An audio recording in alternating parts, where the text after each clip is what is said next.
on my Patreon page. So if you want to do this class again, or you want to share it with, maybe you have a a parent or a child or a friend who've been trying to get into yoga and they're afraid to do it in front of other people. Well, now's a great chance to share the teachers that you enjoy practicing with. Like, show them, like, hey, this is what we do. So feel free to share this. It'll be free on my Patreon page. You can just send them a link or something. But anyway, we will be recording this. So if you do say something, or for some reason your image shows up, then it will be recorded on there. So just keep that in mind. Don't say anything that you don't want recorded. Okay? All right, so we're going to chant. You should have your mic muted. And you can put on whatever music you want after the chant. So if you have a certain kind of relaxing music you like to do yin to, that's fine. I will not be playing any music. Okay? So let's Om together 3 times.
Namaste. All right, everyone. So welcome. It's great to see you all this week. You'll notice that I added a little bit of a backdrop here. I never imagined I'd be teaching yoga out of my bedroom. So now that I am on a weekly basis, I've tried to start to improve things a little bit. So next week, hopefully I'll have some new lights. So hopefully the lighting will be a little bit better. And I've got a microphone coming so that the sound will be coming from right here. Right now, there's probably a little bit of echo. So hopefully next week, things will be improved a little bit from this week. Okay, so let's get into our practice. Let me see if there's, all right, nothing important in the chat right now. Okay, so today we have a somewhat active yin practice. Last few weeks, as we started this whole pandemic social distancing thing, I just kept it really simple, and we'll do more practices like that. This week we're doing something a little more active, a little more involved. So let's start in a tabletop position, and this is the bear pose. We're just going to start moving our spine around, hips around, shoulders. Just give everything a good stretch. Work the kinks out, get things moving a bit. Some of you were in the last class, the vinyasa class. So you might already be warmed up, in which case this can function a little bit like a counter stretch. When we work our body, some areas might get kind of stiff or sore. So it feel good to stretch those out a little bit. And then we'll come back into a down dog. So warm-ups and counter stretches are very similar in that regard. Almost any warm-up could be substituted as a sort of a counter stretch and vice versa in my book. All right, so stretching things out here, mostly the legs in this position. And then we'll move into a dragon flying high. So we're going to bring our left foot forward, right knee to the ground. Now, some of you may need to pad that knee. Okay, that's perfectly fine. You grab your blanket. I think everyone's got a blanket at home. Okay. And then hips are forward and down as much as possible. And the left knee is directly over the ankle. Right? Then I raise my torso up and back as far as I can. All right, sorry, my head's chopped off here, but it's not much I don't have a cameraman here with me. It's not important. You don't need to see my face. There's nothing important going on there. All the important information is here.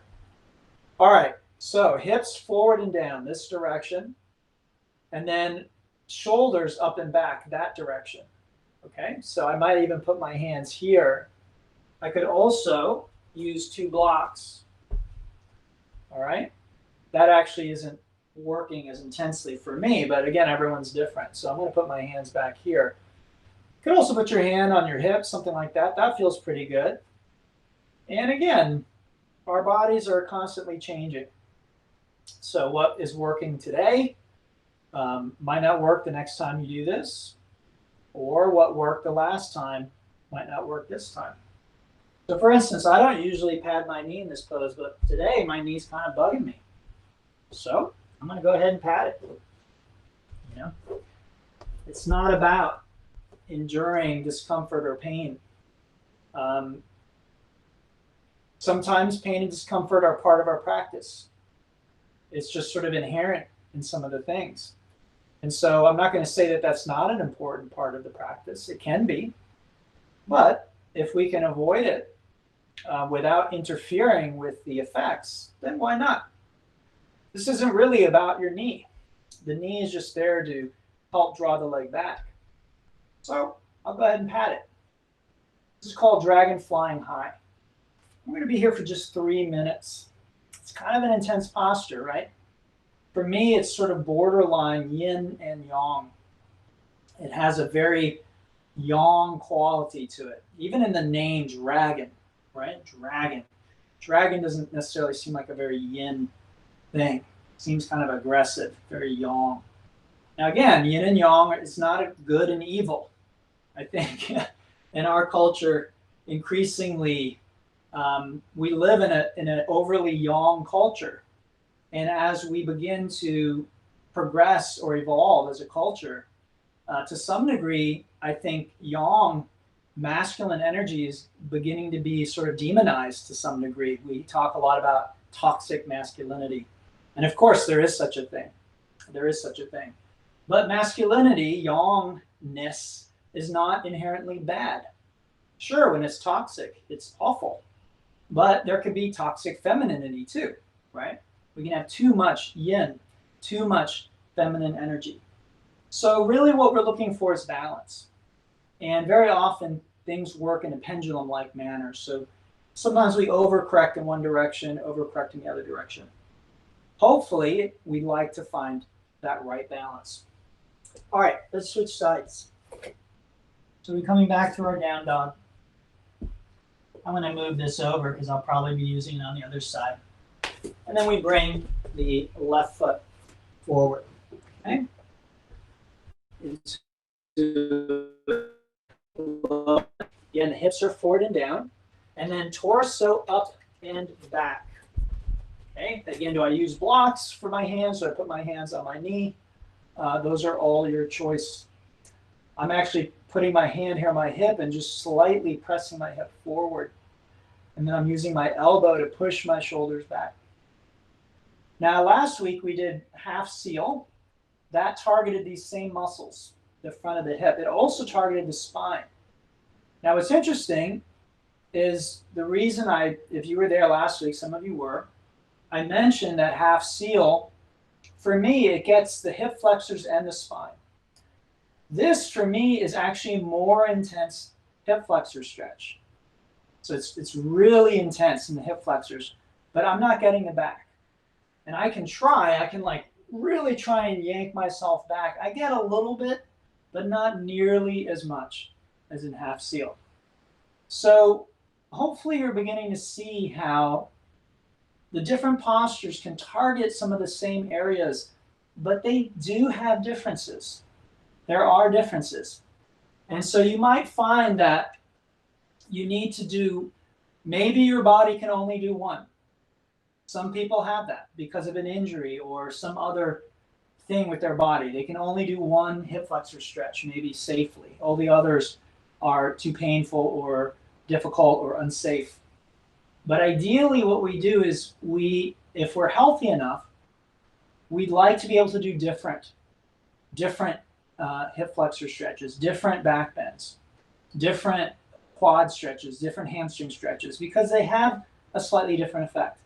And this is very good for us. Even though we might have a favorite, it's not bad or wrong to have a favorite, but it's a good idea to have some variety. This is why in modern training, fitness training, they very often talk about cross training. So it's not a bad idea to do different types of movement, not always doing the same thing. Now, what's nice about yoga is there's a lot of variety in yoga. So there's Yin Yoga, there's restorative yoga, there's gentle yoga, there's Vinyasa yoga, power yoga, hot yoga, lots of different things to do. And that's good. We want to do that. We want to do lots of different things. It's very helpful for us. And even within Yin Yoga, right, we're doing different types of hip flexor stretches. All right, so from here, we'll go ahead and transition. Let's come back through down dog, and then we're just going to rest for a moment. So let's go ahead and rest on our back. And we call this a rebound. All right. A rebound is about 30 seconds to a minute in stillness. Just relax back, close your eyes, and just allow yourself to feel whatever you're feeling in your body, sensations that are there. Maybe there are emotions, maybe there are thoughts. You can notice those as well.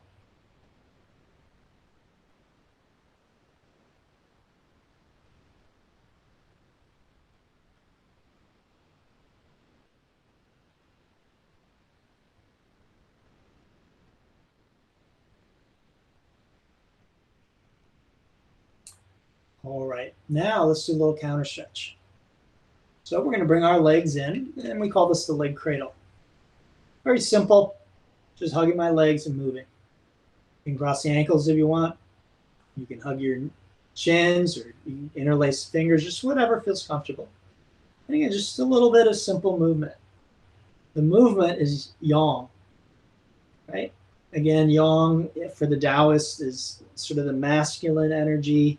It's obvious, it's on the surface, it's movement, rhythm, repetition. Again, you'll notice some sort of rocking. It's a sort of a rhythmic rocking. That's very yang. Variety also is a yang quality. Okay, now let's go ahead and use the hinge, which is a stabilization for the hips and the spine. So I slide my hands under the hips, extend my legs up. Now, if there's any pain in your back, you're going to bend your knees. Otherwise, keep those legs straight. So lift the head and neck. Take a deep breath. Exhale, lower the legs toward the ground. And just before they touch, inhale, lift them, and exhale. Pull yourself up to seated. Okay, this sequence is called the pendulum. And the pendulum brings the femur, which is this bone here, thigh bone, and brings it through all its different articulations. So this is the next one. This is the opposite. Again, I said earlier, things often work in a pendulum. So masculine, feminine, night, day, up, down. Let's bring the right leg straight now. Before we were bringing it back behind us. Now we're bringing it out in front of us. Again, the pendulum is swinging. And we're going to come forward and down.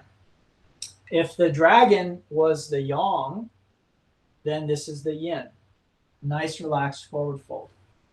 Props could be used. Block under the forehead. 2 blocks under the forearms.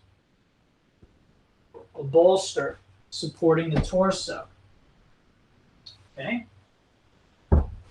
A blanket under the knee. Sitting on a block or a folded blanket. Push you forward a little more. I do not recommend grabbing your foot and pulling yourself down. I also do not recommend this. Okay? If it's not intense enough for you, please let me know, and I will tell you how to modify your posture. I don't know why, but usually when I'm teaching classes in person, And I say that, especially if it's a large class, there very often is somebody, it's very often a guy, but sometimes it's a girl, and they're doing this, and I say that, please don't pull yourself down, and they just ignore me. And I say, if you want more intensity, let me know, and I'll teach you how to make it more intense, and they just ignore me. And I have no idea why that is. I don't know if it's because they don't trust me or they're scared to talk to me. I have no idea. But I'm going to ask you at home not to do that. Okay? And there are great ways that you can get more intensity without putting your back at risk, which is what you're doing when you pull or yank yourself down like that. So it's just an unnecessary risk. It's just can completely be avoided. And why not? Why not be open to learning another way? And then if you learn that from me and decide, I don't like that, you can go back to doing what you're doing. And again, I consider it more risky, but that's okay. You can take that risk if you want. But I've never had someone do that. I've never had someone actually say, hey, yeah, I want to hear what you have to say. Let me see if that actually is better than what I'm doing. Which again, to me, doesn't make any sense. Why not ask for more information? Isn't that why we take classes? Isn't that why we have teachers? That's why I study. And when I study with teachers, I ask a lot of questions. Not afraid to ask a question. Okay? So I'm going to encourage you to be the same way. All right, just a few more seconds here. Today we're holding for 3 minutes because more postures to get through. All right, let's go ahead and switch sides. So the left leg is straight, the right foot to the inside of the thigh. And again, just nice and relaxed.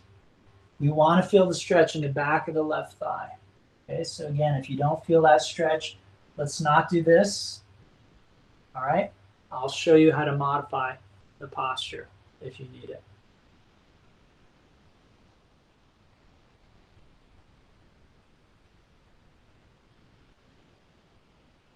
All right, so hopefully you've all taken some yin before, maybe not with somebody. But I will mention, if you are new, there isn't any particular way that you need to breathe. Very common question, because in some types of yoga, if you are not breathing in the right way, you could say it's not yoga. That might seem like a very extreme statement, but there's a lot of truth in it. Certain more active styles of yoga, you might say, unless we're breathing in the right way, it's very easily just becomes kind of like a workout. And there's nothing wrong with working out, and yoga are different. On the other side of that, yoga can be listening to a lecture. Yoga can be praying. Yoga can be singing and chanting. Yoga can be reading the Bhagavad Gita or the Yoga Sutras. Yoga can be doing your job or raising your children while seeing your boss, your co-workers, or your children as manifestations of the divine, and serving them as you would serve God. You don't even have to believe in God to do that. Just if God existed, if there were such a thing as divinity, how would you treat divinity? So you might imagine that your husband, your child, your boss, whoever it is hiding inside of your child, or divinity is hiding inside of your child, hiding inside of your boss. And they're testing you. They are challenging you in some way. And they want to see if you are able to keep that connection and be your best self, or if they're able to make you lose your cool. It's a very interesting way to practice yoga, and it's a way that we can practice yoga all the time. So again, exercise, breathing, doing that kind of yoga, you don't have to breathe in any particular way. And same with Yin Yoga. We don't have to breathe in any particular way with this practice. All right, let's go ahead and unwind from that. And we'll again rest back on our back. And let's just relax. That's called a rebound. The more still you can be during the rebound, the better. The more you can relax, the better.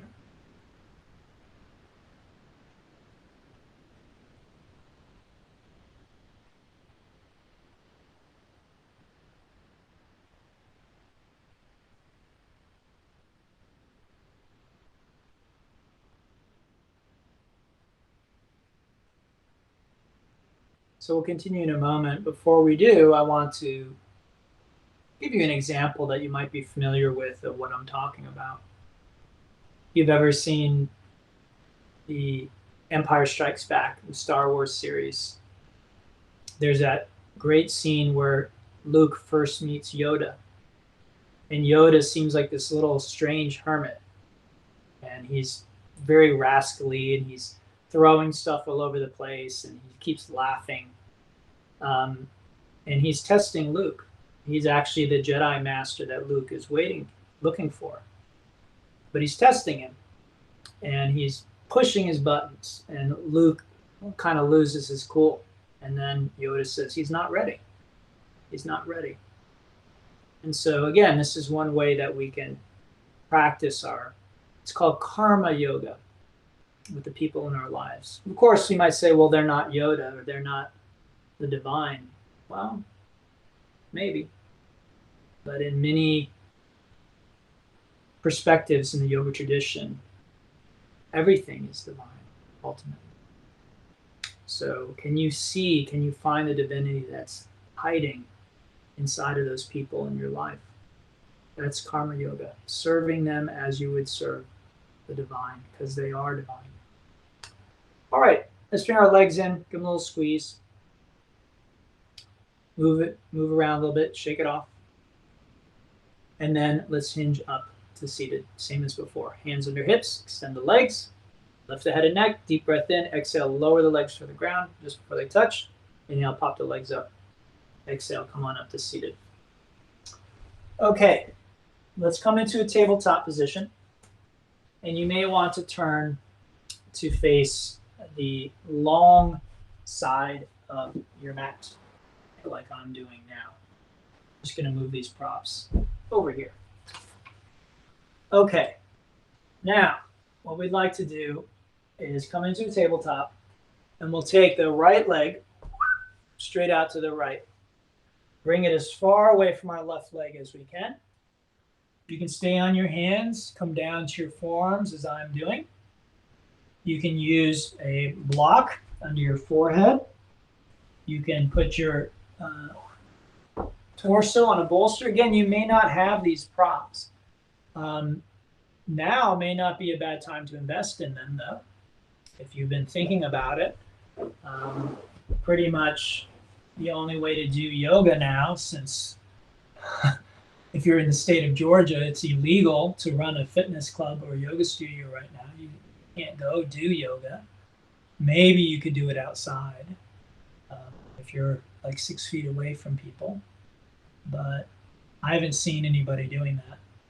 So not a bad time to invest, especially if you like to use the props. Another thing I'll mention is sometimes the inside of this leg hurts a little bit. So putting a block or a blanket underneath there, that can help quite a bit, like that.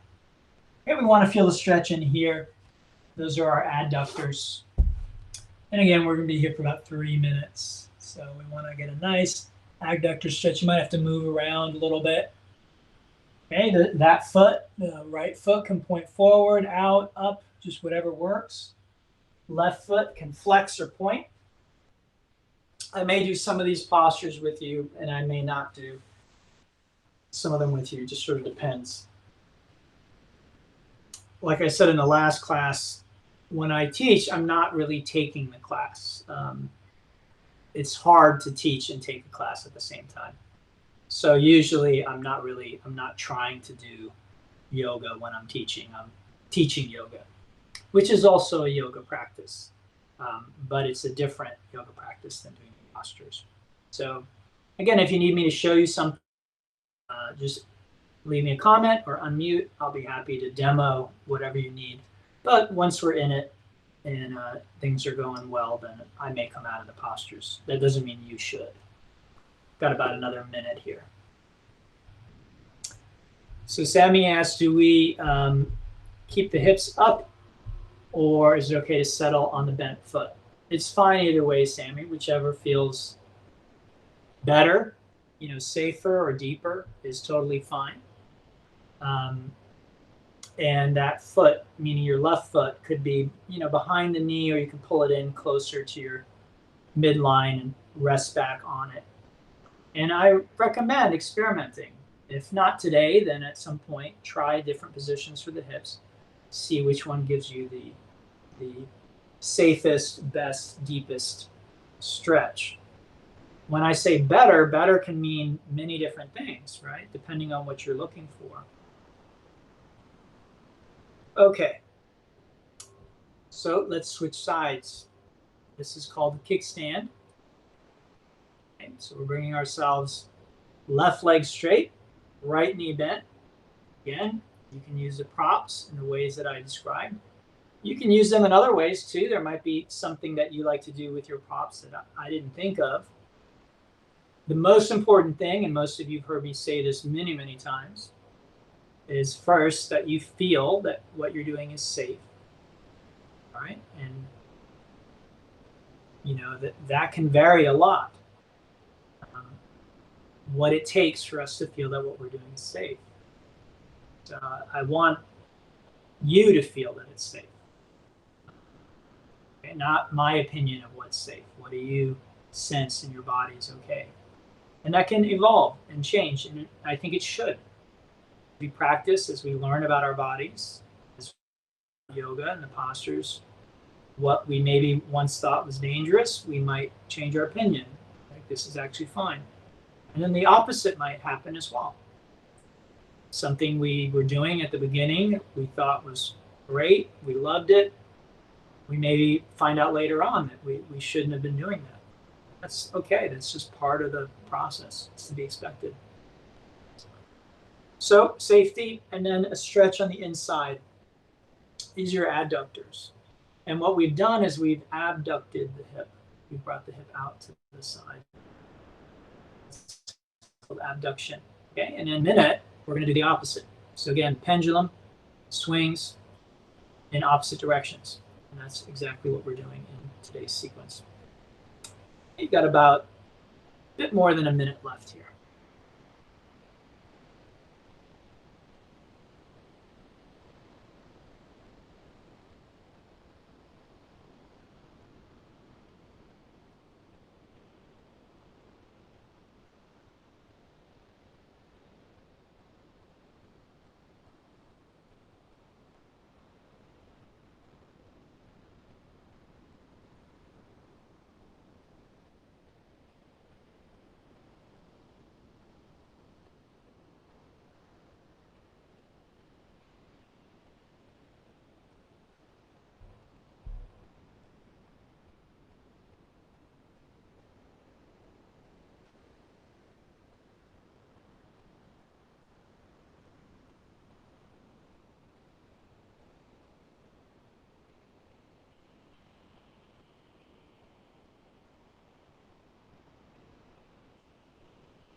Okay, let's rebound. Go ahead and make your way onto your back, and let's relax there. 30 seconds or a minute or so. Just relaxing. You can close the eyes. Still your body. We'll counter stretch in a moment.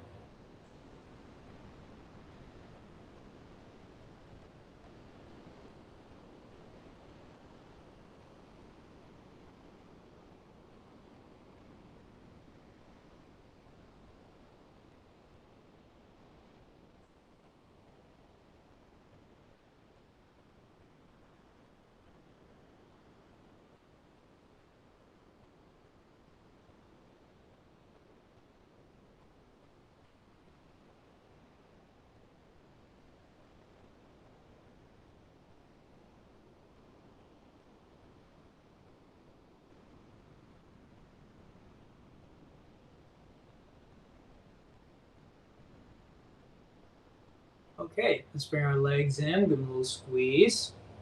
Shake it out, a little bit of movement back and forth. Circles, legs together, legs apart, just whatever works in terms of releasing the tension that might be there in your body. And then again, we'll hinge up. The hinge is a nice way to both bring yourself upright and to stabilize the hips and the spine. So the sequence today is destabilizing the hips. That might sound like a bad thing, and it can be if we do too much of it. But as long as we're relatively healthy, it's very unlikely that it's too much. But yin and yang, it's nice to destabilize and then restabilize. Again, it's that balance. It's not one or the other. Okay, again, when I was talking earlier about toxic masculinity, it's not that we want to get rid of masculinity. It's just that we want to bring it back. Our culture, again, has been way too masculine for way too long, way too yang, pushing all the time. And it's time for us to find some balance. And again, we might swing a little too far in the other direction, but hopefully we'll be able to get it right. We'll be able to find that balance point. Okay, let's go ahead and move into our next position. So when I take the legs wide, that's abduction, and then now we will bring them in. The way that we do that, adduction, is like this. Okay, I bring this foot back, and then here as well, like this. My right knee is moving to the left, and my left knee is moving to the right. Now, some people have a really hard time with this, and there are a few things that you can try. Sitting on a block, sitting on a blanket. If that does not work, then try this. Come onto your back, grab the legs, and then just pull the legs toward you like so. And again, you're sort of pulling across, all right? You can even grab the knees and pull across like that. This, all right? Now, if you are sitting upright, you're just going to come forward and down. Again, feel free to use a little support if you feel you need it. Okay? This block, or again, a couple blocks under your forearms. Forward folds are almost all the same in that regard. But again, what's important? Safety. I feel it's safe. 2, feel stretch here. Okay, right out here is where we're targeting. If I don't feel that, then again, you need to let me know. Let me give you a hint. Otherwise, we'll be here for about 3 minutes. 3 minutes is right kind of in the middle of the road when it comes to yin. The shortest I would ever do is a minute, at least calling it Yin Yoga. You can stretch for 30 seconds and it can be effective, but I don't know that I would call that yin. And that's just sort of my opinion. Paul describes yin as a style of yoga where postures are held for minutes at a time instead of seconds, right? So most styles of yoga, like vinyasa or hatha yoga, you're holding for seconds. Might be, 45 seconds, almost a minute even. Sometimes it might even be a minute. But generally the postures are held for, a few, which is going to be between maybe 10 and 30, 40 seconds, somewhere in there. But in yin, we usually at least are holding a minute and then up. I don't know that there's an upper limit to that. If there is, I haven't found what it is. I'm not saying you should start holding postures indefinitely. That can be dangerous. Anything can be dangerous if it's done too much, too often, too long. But when I've used yin therapeutically on my own body, I've held, 20, 30 minutes, sometimes one posture. Now, again, that was a very extreme use for healing. It's not something I would do on a normal, regular basis. Just about a little over 30 seconds.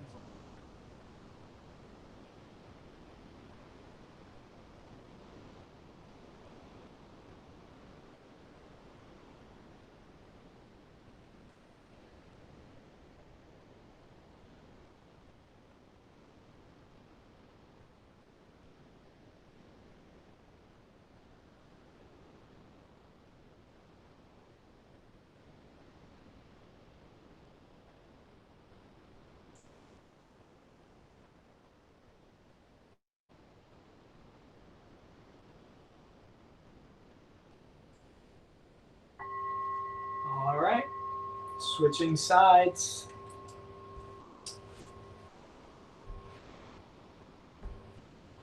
Left over right. Right, coming back. Again, if you need to modify, hopefully I'm giving you the tools that you need to do that. Not, again, I can't know unless you tell me. I can't see you guys. Can't hear you. I don't know what's going on over there. I can't hear you screaming if you're screaming. So again, please communicate. I always try and anticipate what your needs might be, and I try and cover the most common problems that might arise. But everybody's unique, so you might be having a problem that I did not anticipate. You might have a problem I've never seen before, or one that's very rare. So again, let me know, and we will enter into dialogue, and we'll collaborate and try and find the solution. Otherwise, once you're in a yin posture, really, you just sort of relax into it. It's not about trying to go deeper or further. It's not even about trying to make anything happen. Things are happening. We should feel the stretch here in our hip. And then once we're there, we just sort of allow that to happen. Meditation is very much the same way. When I teach people meditation, they very often think not have thoughts, or they're supposed to feel relaxed, or they're supposed to be at peace. In my experience, those things are often the result of meditation. They're not things that I experience while meditating. So, meditation is really just really allowing yourself to open up, to be present with whatever you're experiencing. And by doing that, a process is happening. Something is unfolding. And it may not seem like that as you're going through it. Okay? It might feel like you're just wasting your time, that you're feeling all these emotions, you're having all these thoughts, and it's pointless. But if you have faith in that process, just like yin, right? It might feel like, I feel this stretch in my hip, it doesn't feel good, nothing's happening, how long do I have to do this? But once you practice for a while and you come out of the poses and you feel better, you begin to trust that process. You begin to have faith in it, and you begin to allow more and more. And so yin can be a great way to prepare us for something like seated meditation. All right, so let's go ahead and come on up. Nice and easy, take your time, no rush. And then again, we're going to come back onto our back And let's rebound. So rebound is very much like a little miniature meditation. Come back, relax, and just really allow myself to feel everything I'm feeling, to experience everything I'm experiencing.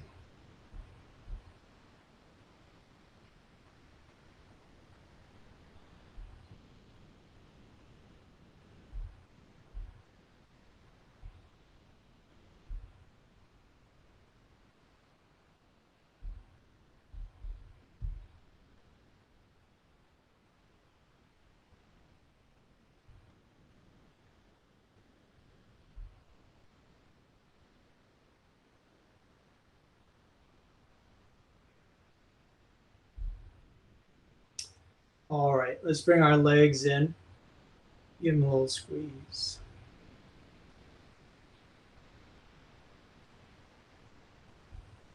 Okay, and then when you're ready, you can go ahead and hinge up. Let's see. So, Taryn, is your video still lost, or were you able to get it back? Is anyone else having trouble with the video cutting out? It's still gone. I'm sorry. This is It Taryn. is? Yeah, Okay, Taryn, where's your router? Maybe can you move closer to it? I don't know. I can try. Yeah, I don't know. I got thrown out of the session, and then I had to rejoin. So I don't know if something else happened, but Okay, so it's okay. try maybe getting closer to the router, and then Sure. also maybe try your phone. Sometimes Okay. that helps. Thanks. All right, so let's make our way up to seated, and then we'll move back into a tabletop position. Now, we started here. Let's come back to it. Let's move around a little bit. Bear pose, stretch things out. Work the kinks out, right? Get the body moving a bit.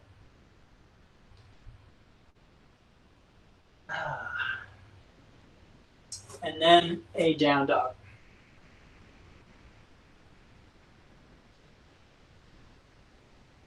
Again, get that blood flow down there.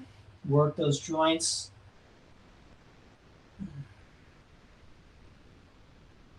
All right, sleeping swan. Now we enter into rotation. Bring our right knee toward our right wrist. Right? The hips are down and back. And we should feel stretch right out here. Okay? The knee and the ankle need to be happy. Right? And then you can relax forward and down. Now let's go over the variations very quickly because we don't have a lot of time today, just 3 minutes. This knee can point forward or can angle out to the right. That's called abduction. Okay? Feel free to experiment. The right foot can be back toward the left hip, or you can draw it up closer to the front edge of your mat. This foot can flex or point. Okay? Again, we need to feel safe, especially with this knee. The hips can rock to the right, they can rock to the left. We can use a prop to square the hips. Okay? You can also, again, support the head. The head is heavy. Right? So if you have a lot of tension in your neck and shoulders, it might be uncomfortable to hold your head there. So feel free to support it. This should not interfere with this. Right? Really doesn't make much of a difference. This could interfere with this stretch. I'm not saying it will, but it could. Okay? So keep that in mind when using props. Some use of props is absolutely inconsequential. If it makes you comfortable, great. It's not a problem. But other use of props, maybe you're making yourself really comfortable, but now you're not really getting as much out of the pose as you could. Another use of the props is here, taking the bolster. Okay? You might lay on that. That's a nice, comfy way to do it. Again, I still feel the stretch here. I still feel safe in my knee and my ankle, and it's just a little more relaxed, a little more in a restorative sort of bent. Just a little less than a minute left here.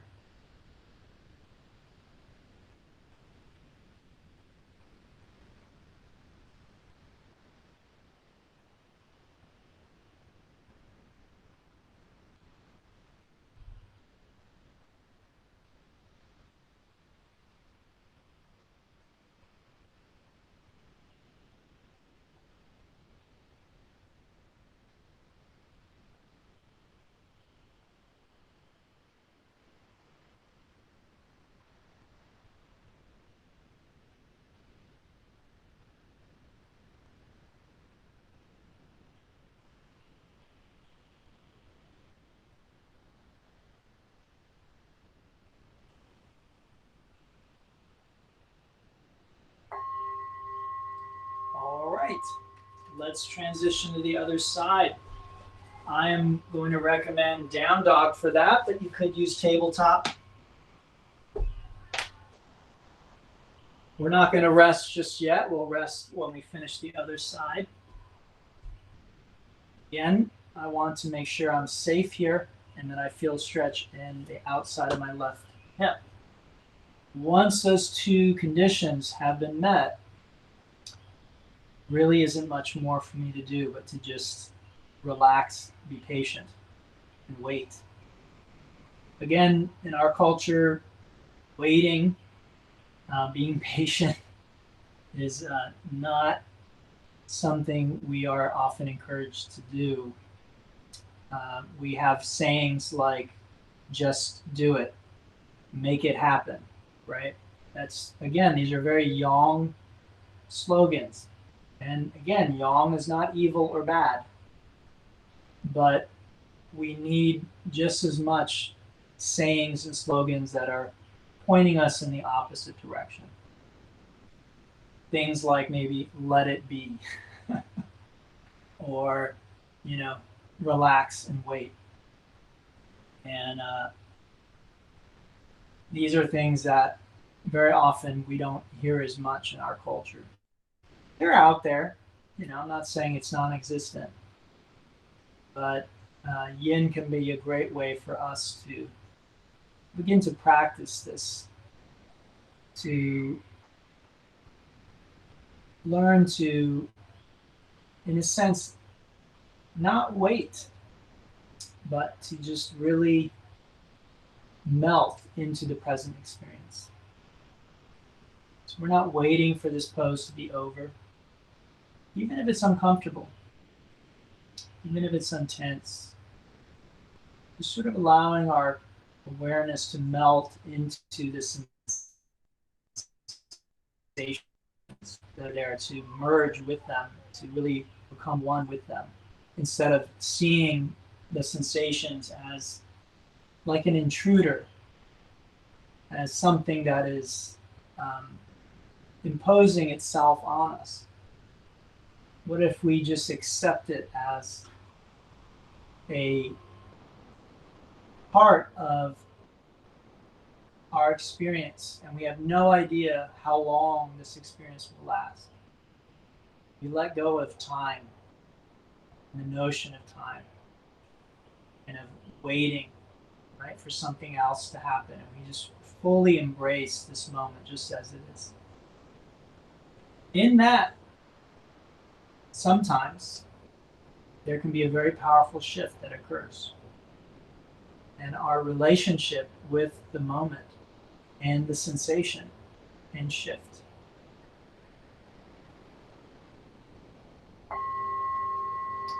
All right, so let's make our way out of that. Again, we'll come back onto our back and just relax. That's called the rebound.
All right, let's bring our legs in, give them a little squeeze.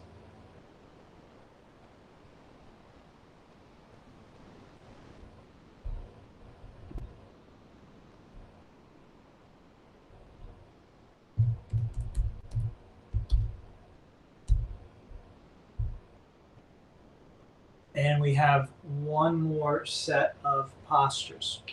So again, we will hinge up to seated.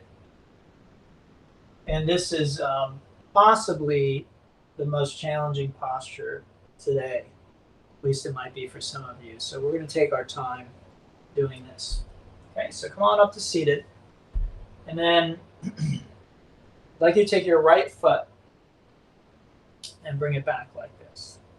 Okay, now there are immediately two problems that can arise by doing this. And I'm going to try and address each one separately. The first is the ankle. So if your floor is not well padded, your mat is not very well cushioned, then you may need to add some extra padding. Because pressing these bones and your feet into the ground, that's not part of the posture. You're not benefiting by doing that. So this is a perfectly fine modification. Another way to help the foot looks like this. If my ankle does not straighten all the way, then I can put a rolled blanket so the ankle joint does not need to take that stress. I do also want to mention that the foot, most people can do this, and then some people can do this. All right, not everybody. Some people, if you see their foot like that, it means they broke their leg, but obviously I didn't just break my leg doing this. So for some people, this is actually easier and it's better. Now, today we are trying to rotate the femur, which is this bone here, our femur, our thigh bone. The way that I rotate my femur is by manipulating this. It's called your tibia. And the way that I do that is I bring the tibia away from my femur. Okay, so the more that this foot comes out, the greater the rotation, the internal rotation of the femur. Now, at a certain point, for me, it's probably right about there, I begin to stress my knee, not my hip. I'm trying to get this, but this is the weaker joint, which means if I put too much stress, I don't get it here, I get it here, or maybe here. I want it here, but if I overdo it, I get it here. So your limit in this pose may be what you can safely do with your knee or ankle. And that's just the way it has to be. Because again, safety is first. So I'm not going to do this, get a nice stretch in my hip, and then ruin my knee. That doesn't make any sense. All right? So for me, this is the limit. For some people, it might be here, like this. You might not be able to do more than that. That's okay. All right? So I want to talk about the knee for a moment. The knee hurts, you can try taking it out to the side. Sometimes there's an angle at which the knee doesn't hurt. You can also try sitting on something. Okay? When you bend your knee like this, that's called flexion of the knee. As you flex your knee, the quads are stretched. The quads come down and wrap over your knee. They become what's called the patella tendon. That's what your patella, your kneecap, lives in. Okay, as they get tight, they begin to push the kneecap into your knee, and that can hurt. So by sitting on something, you reduce the flexion at the knee joint. Okay? It's all just biomechanics. Right? But it's important. Now, hopefully, you're not having any problem whatsoever. So you're sitting here, you bring this leg out, and that's it. You're doing it. You're internally rotating the hip. Do you feel it? Maybe not. Maybe not, because maybe your knee hurts before you can feel your hip. If you want to, it's not necessary, but if you want to, you can lay back. To your hands, your forearms, onto a bolster all the way back on your back. Again, for some people, if you saw their leg like this, it would mean that they had broke their leg. It'd be the only time you saw their leg like that. For me, it's no problem. And for other people too. And this is just because our bodies are different. Some people can do this safely, comfortably. I like the way it feels. I feel it here in my hip. And again, that's where I want to feel it. I'm internally rotating this bone, and it is not stressing my knee or my ankle in a dangerous way. Okay? Sometimes I read articles published in magazines or online, and they'll say things like, "Oh, this position is dangerous," or "That position is dangerous," but they're being a little too ambitious. You can't really make blanket statements like that. They're generalizations, and they're too broad. It's just too broad. If you read the container of your drugs in your drug cabinet, they will say things like a certain percentage of the population may experience, and then they list possible complications. Okay? That is really how yoga should be as well.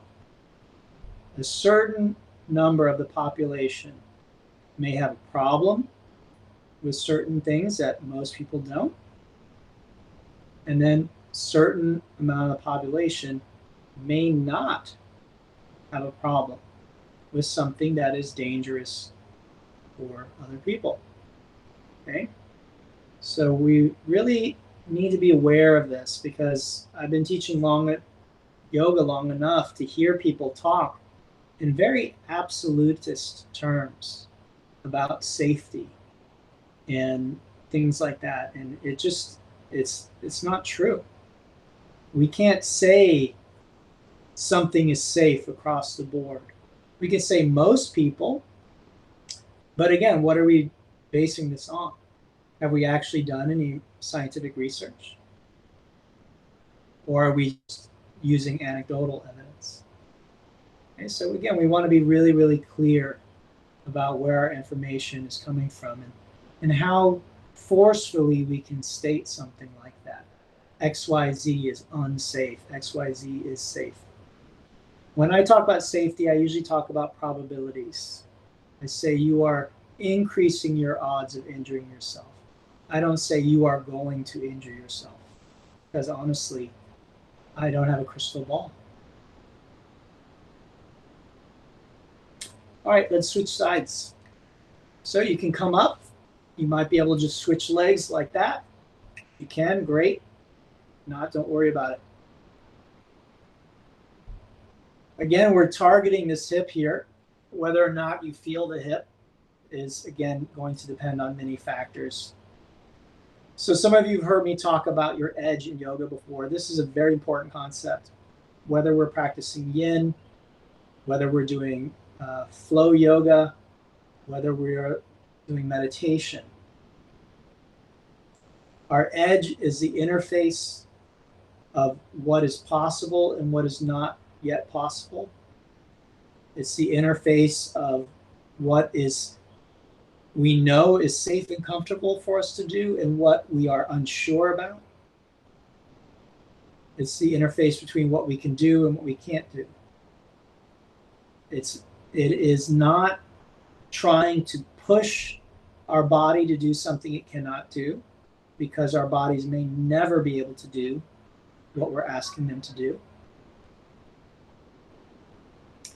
It is not penance because we are sinners or deficient in some way, and we have to sort of punish our body, beat it into submission. But it's also not always playing it safe. Again, it's the interface between what is safe and what maybe we don't know is safe. It's right at that point where, okay, I'm not exactly sure. I'm in the unknown. That's really where we want to spend our time in yoga. And again, it can change and evolve. It should, as we get experience and as we learn more. as we begin to trust in the process. Same in meditation. Sit down to meditate. I might think I know what meditation is, how to meditate. And then I sit down on my cushion and I let go of my story. I let go of waiting for something to happen. I let go of my expectation of what I think should happen. And I really just begin to fall into that moment. And what we can begin to discover is every moment is magical. It is beyond description and beyond words. It's life itself. And we are the embodiment of that life. All right, make your way out of that pose. Let's relax on our back as we once again rebound for a few moments.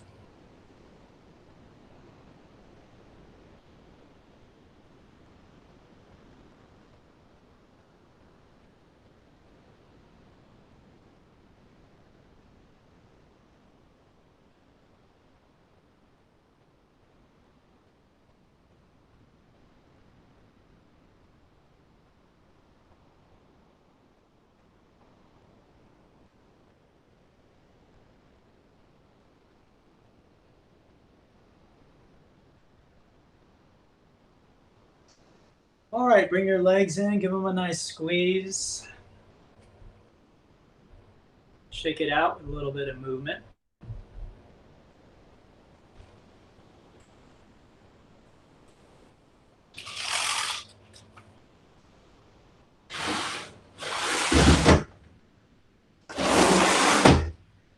And then let's set up for a little bit of yoga nidra.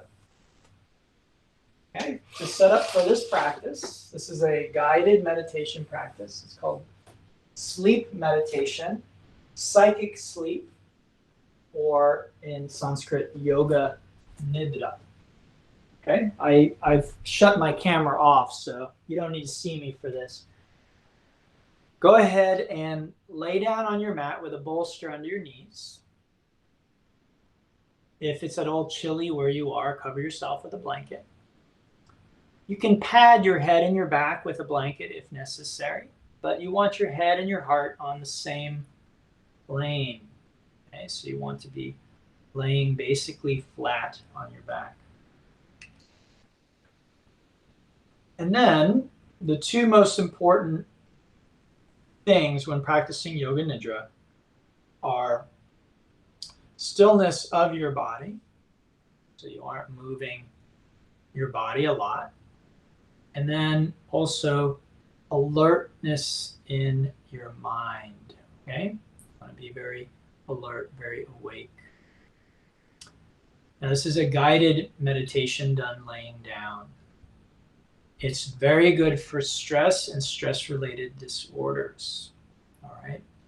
And if you live in Atlanta or a big city like Atlanta, even if you don't, if you live in modern industrialized culture of any sort, chances are you suffer from excess stress, whether you realize it or not. So one of the big revelations that can come to us through practicing yoga is to actually experience what true relaxation feels like. And then once we know what it feels like, it's easier to get back there. But as long as we think some level of stress is called relaxation, then we're never really relaxed. So adjust yourself, make yourself very comfortable. Set the intention mentally to allow your body to remain still and to remain alert and awake to the sound of my voice. Use my voice like a rope. And if you begin to find yourself falling into unconscious sleep, hang on to my voice and use it to gently pull you back up into wakeful consciousness. Let's begin by taking a nice full deep breath in, and we'll exhale with a sigh.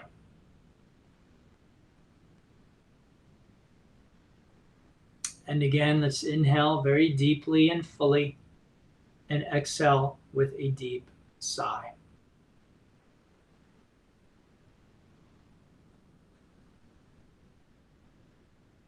Now, just let your breath be completely natural.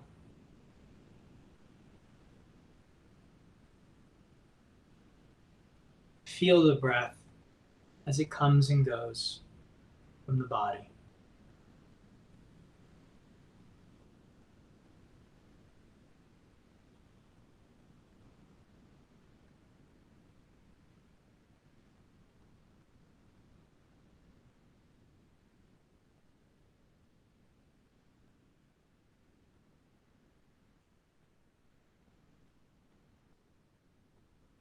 Now, go ahead and bring your focused attention down to your toes.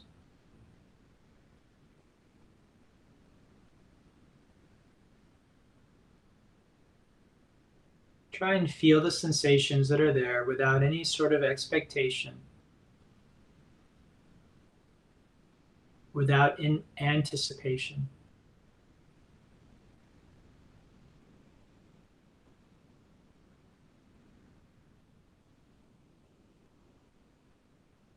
And now the ankles. Letting go of any story, letting go of the future and the past.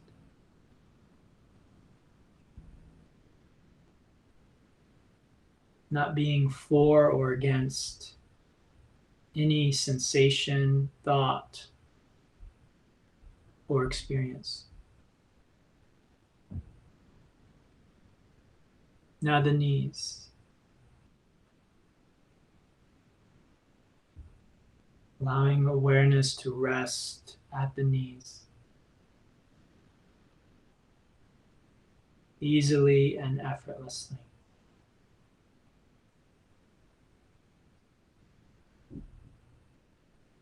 The pelvis.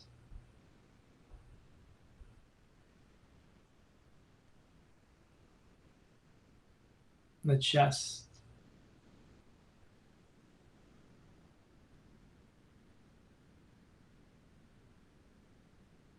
Shoulders.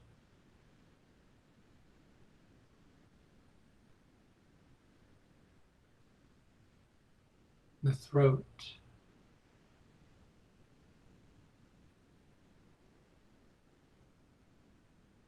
The chin.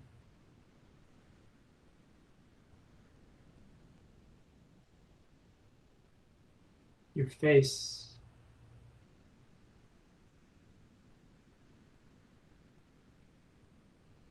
The head.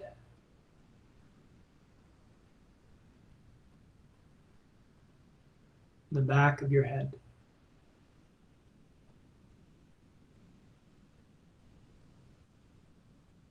The shoulder blades.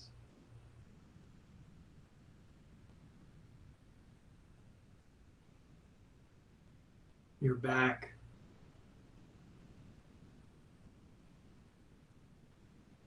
Buttocks.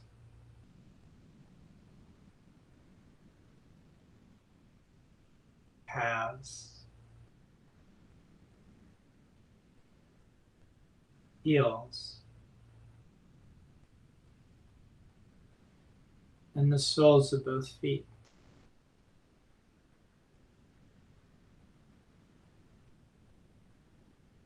Now the entire body, from the top of your head to the tips of your toes.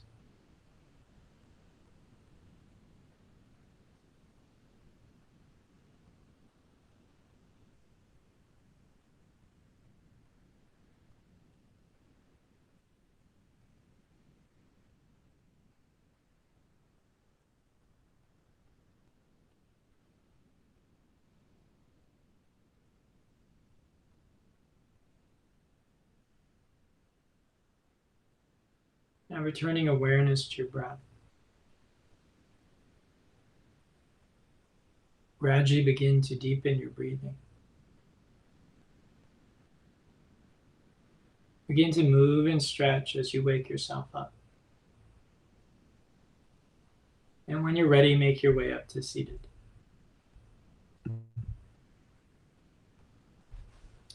Okay, I like to finish with a little bit of mantra or chanting. The words are Loka Samasta Sukhino Bhavantu.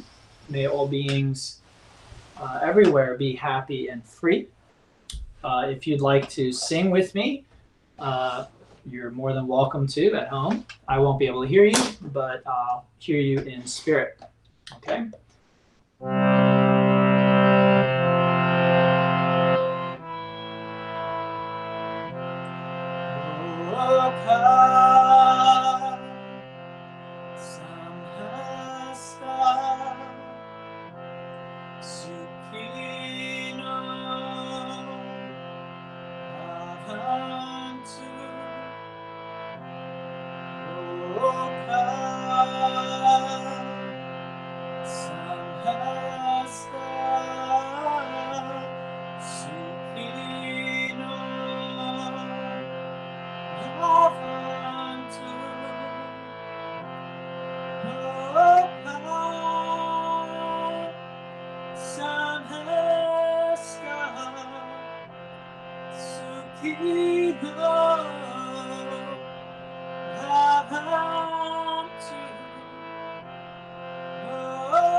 Namaste. Thank you all for sharing your practice this evening. I hope you got a lot from it. If you are available in the afternoon, I teach at 4:45 here at Nirvana Vinyasa class, and if you can join me for that, that would be great. I will be posting this on my Patreon page. Thank you, Sandy. So if you want to do it again, or you want to do some of the other classes I've taught in past weeks, that'll be up there, free. So you can just take that. If you want to share it with friends who you think could benefit, please do. Take the classes and send them links. If you have questions, you can contact me there or on my website. You can find me on Facebook, ask me questions there. I'm a full-time yoga teacher, and I am a real yoga teacher, which means I'm available for you for counseling, for questions, for whatever it is that you might need. Okay? So I'll see you next week, maybe at 4:45, maybe at 6, maybe both. I'd love to hear from you anytime. Namaste. Have a great week, and thank you. Thanks, AK. Thank you, Kenneth. See you next time.